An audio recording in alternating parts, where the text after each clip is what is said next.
Connecticut has a major housing crisis on its hands, and a big new law just landed to try and fix it.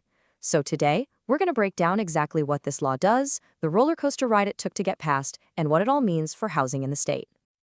To really get what this is all about, you need to start with this number, 100,000. Now, this isn't just some random statistic. It is the absolute heart of the problem that's been brewing for years. So yeah, let's start with the problem itself. That huge number we just saw, it represents a massive shortage, a gap that has kicked off months of really intense political battles and debate all across Connecticut. Okay, so what does that 100,000 number actually mean? It means that as rents keep skyrocketing and homelessness becomes more and more visible, the state is short that many affordable homes for its lowest income residents. We're talking about thousands of families who are just struggling to find a safe, stable place to live. And that, creates a ripple effect across the whole economy.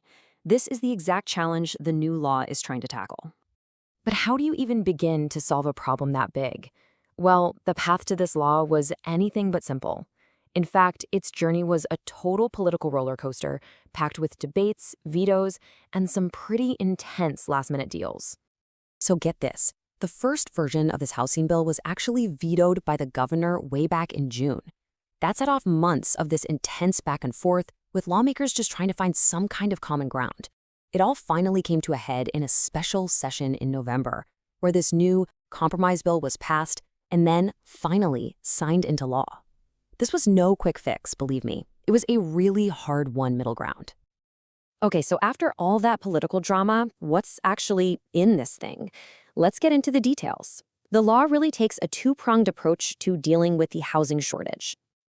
So first up, the law is all about making it easier to build stuff. You know all those old, empty office buildings you see around? This law streamlines the whole process of turning those into apartments. It also pushes for more housing to be built near train stations and bus routes, which just makes sense, right? Connecting people to jobs.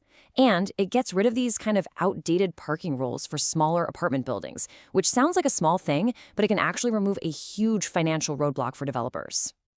Now, the second part of the strategy is more about planning and support. Towns are now going to have to create actual, formal plans for how they'll grow their housing.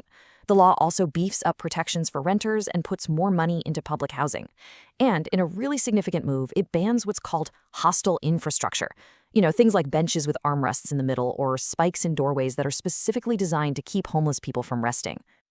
Now, you might think a compromise bill would have pretty wide support, but nope. Not the case here.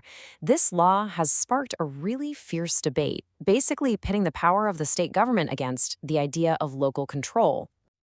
And this right here, this is the core of the whole argument. On one side, you have supporters who see this as the state providing a much-needed roadmap to help towns build housing.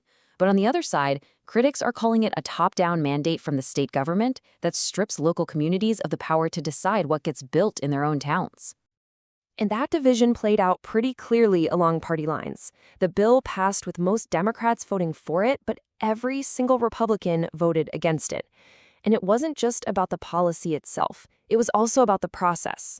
Republicans argued that ramming the bill through a special session just didn't leave enough time for public debate on a law that has such huge implications for every town in the state. So despite all that fierce opposition, Governor Lamont went ahead and signed the bill into law. But listen closely to his words here. He's really trying to bridge that divide, right? He's framing this not as a state mandate, but as a partnership. He's basically saying, hey, for this to actually work, the state and the towns have to be on the same team, not fighting each other. So the political dust has settled for now. The bill is signed. The big question is, what happens next? What does this all really mean for the future of housing in Connecticut? And really, that's the most important takeaway.